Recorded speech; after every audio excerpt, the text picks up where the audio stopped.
కుప్పకూలిన రైతులు కొనుగోళ్ల పడిగాపుల్లో గాల్లోకి ప్రాణాలు.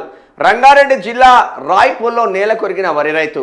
కాండ కోసం 4 రోజులుగా ఎదురు చూసిన గౌరయ్య తమ తేమ సాకుతో కొనుగోలుకు నిరాకరించిన అధికారులు.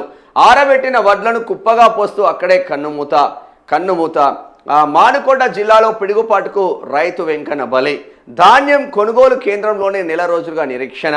వడ్లు మక్కలు జొన్నలు కొనకుండా సర్కారు చెలగాటం. పంట కొనని ప్రభుత్వానికి తోడు వడదెబ్బ వానదెబ్బ. ప్రాణాలు పనంగా పెట్టి పడిగాపులు పడుతున్న రైతులు. ఒక దిక్కు రైతాంగం మొత్తం అంగలారుతూ ఉంటే ఈ అకాల వర్షాలకు కల్లాలలో ఆరబోసిన వడ్లు కావచ్చు, ఏకంగా వ్యవసాయ మార్కెట్లో ఆరబోసుకున్న వడ్లు కావచ్చు, కుప్పలుగా పోసుకున్న వడ్లు కావచ్చు, మొత్తం సర్వనాశమైన కూడా మన రాష్ట్ర సర్కార్కి ఎందుకు సోయొస్తలేదో అర్థం కాని పరిస్థితి.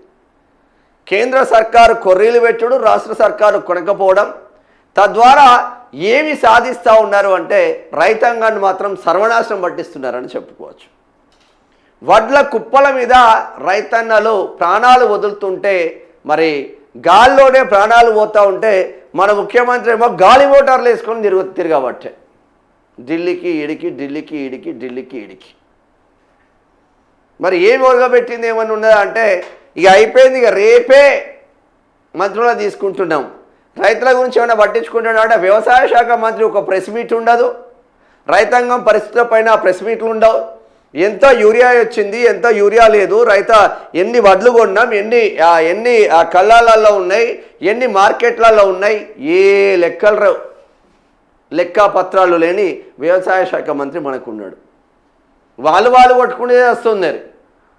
ముగ్గురు ఉన్నారు ఖమ్మం జిల్లాలో బడా నేతలు. బట్టి విక్రమార్క, పొంగులేటి శ్రీనివాసరెడ్డి, తుమ్మల నాగేశ్వరరావు. వాళ్ళు కొట్టుకునే చచ్చిపోతుంది. ఇక రైతాంగాలు ఎట్లా పట్టించుకుంటారు?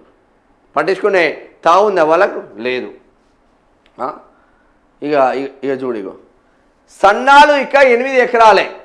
జాబితా నుంచి 25 రకాల సన్నాలు అవుట్. ఇక నుంచి 8 రకాల సన్నాలే సాగు చేయాలన్నట. ధాన్యం రకాల కుదింపునకు సర్కారు కుట్రలు. గతంలో 37 రకాల ధాన్యం జాబితా విడుదల. తాజాగా 8 రకాలేనని మంత్రి తుమ్మల వెల్లడి.